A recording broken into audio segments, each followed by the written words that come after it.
जगतः पितरौ वंदे पार्वती परमेश्वरौ। नमः सभायै। सम्माननीय सभाध्यक्षा, नवयुग कन्या महाविद्यालय की सौम्य, श्रेयस्करी और मृदुल प्राचार्य प्रोफेसर मंजुला उपाध्याय जी, मंचस्थ विद्वजन डॉक्टर पवन दीक्षित जी और डॉक्टर अश्विनी पांडे जी, इस संगोष्ठी की संयोजिका डॉक्टर वंदना द्विवेदी जी, संस्कृत विभाग की अध्यक्षा doctor Rita Tiwari ji, professor Rita Tiwari ji, madam का प्रोफेसर से जोड़ रहा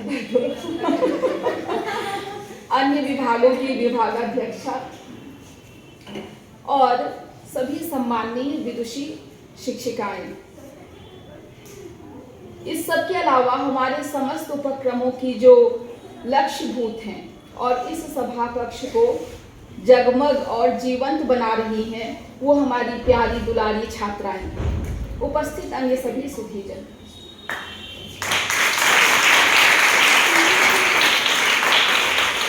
भारतीय संस्कृति के विविध आयाम आज की राष्ट्रीय संगोष्ठी का विषय है। भारतीय संस्कृति प्रसिद्ध रही है पूरे विश्व में। यद्यपि अमेरिकी या पाश्चात्य संस्कृति विगत शताब्दियों से उत्तरोत्तर प्रभावी, लोकप्रिय और प्राय स्वीकार्य रही है, वह हो रही है। हमारी भाषा, भूषा और भेषज पर यह प्रभाव स्पष्ट और प्रत्यक्ष है और हमारे यहाँ ही नहीं अपितु प्रायः पूरे भूमंडल पर एक प्रबुद्ध अभिजन संस्कृति के रूप में इसे देखा जा सकता है। किंतु एक और प्रवृत्ति या पैटर्न पर ध्यान देना आवश्यक है। योग, आयुर्वेद, स्वस्थ जीवन पद्धति, यहाँ तक कि व्रत उपवास भी इंटरमिटेंट फास्टिंग आदि नामों से एलीट और पॉपुलर कल्चर के नए और अग्रगामी ट्रेंड बन रहे हैं। ऐसा क्यों हो रहा है? यहाँ हमारे सामने आता है भारतीय संस्कृति का एक आयाम, यत्र विश्वम भवत्येक नीदम। यह वह सर्व समावेशी भारत है जहाँ पूरी दुनिया, सारा जहान, निखिल विश्व वैसा ही है जैसे एक घोंसला। और इस वेद वाक्य की वैश्विक भावभूमि में भारतीय संस्कृति के इस वैशिष्ट्य की पूरी विचार श्रृंखला हमारे सामने रोशन हो उठती है। एक प्रशस्त आकाश प्रकट हो उठता है। वसुधैव कुटुंबकम, स्वदेशो भुवनत्रयम, सा संस्कृति प्रथमा विश्ववारा, कृण्वन्तो विश्वमार्यम। यह सभी श्रुति, स्मृति, वचन इसी तथ्य और विचार को प्रकाशित करते हैं। अब यह सभागार में बैठी किसी छात्रा के मन में यह प्रश्न उठ सकता है, जिज्ञासा उठ सकती है कि यह जो कुछ भी है और हो रहा है, यह सब तो ठीक है, लेकिन यह हो क्यों रहा है? क्यों भारतीय संस्कृति विश्व संस्कृति का घोंसला कही जानी चाहिए?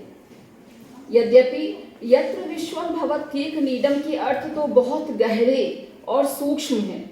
भिन्न भिन्न चित्त भूमियों में उन चित्त भूमियों के अनुसार इसके अर्थ प्रकट होते हैं। तथापि आज के विषय और प्रसंग में नीड़ या घोंसले की कुछ खासियतें स्मरण कर लेनी चाहिए। एक बात तो यह है कि घोंसले से जो भी निकलते हैं वे एक ही जाति या जीन्स के होते हैं। जैसे विश्व के भिन्न भिन्न क्षेत्रों के मनुष्य आकार प्रकार से अलग अलग हो सकते हैं, किंतु वे सभी होमो सैपियंस ही हैं। नीग्रो भी हैं, मंगोलॉइड भी हैं, लेकिन सभी हैं क्या? Homo sapiens.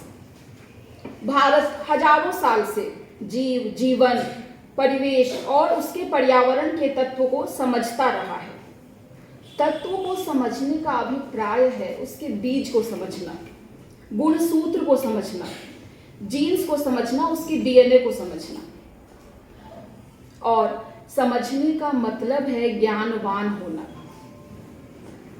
आप जानते ही हैं कि भारत अपने ज्ञान के कारण ही विश्व गुरु रहा है। उसने बीज के स्तर पर मानव और जीव के अस्तित्व को समझा है और बीज के स्तर पर ही स्वभाव के अनुरूप कल्याणकारी विधियों प्रविधियों की सर्जना भी की है।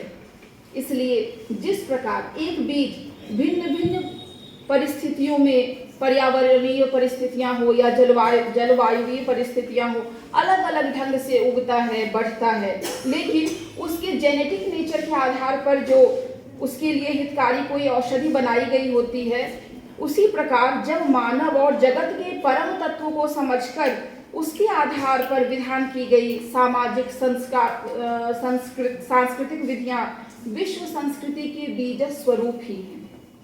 और इसीलिए कहा गया है, यदि हास्ति तदन्यत्र यन्नेहास्ति न तत्क्वचित्। जो यहाँ है वही अन्यत्र है, जो यहाँ नहीं है वह अन्यत्र कहीं भी नहीं है। भारतीय संस्कृति में शिक्षा की अवधारणा केवल भाषण, पीपीटी या मल्टीमीडिया प्रेजेंटेशन तक सीमित नहीं रही है। अधीति बोधाचरण प्रचारणे, अध्ययन और बोध के अनंतर उसे आचरण में उतारना आवश्यक अंग बताया गया है।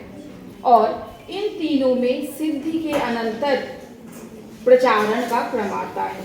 शील, आचार और चरित्र के मानक आचरण का निदर्शन करते हुए हमारे पूर्वज मनीषियों ने ऐसे उच्च और समग्र आदर्श स्थापित किए कि उनके आचरण को सारे विश्व के लिए आदर्श और मानक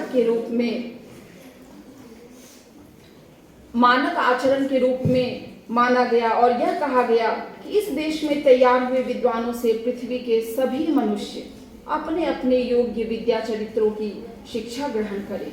एतद्देश प्रसूतस्य सकाशादग्र जन्मनः स्वं स्वं चरित्रम शिक्षेरन पृथिव्यां सर्वमानवाः।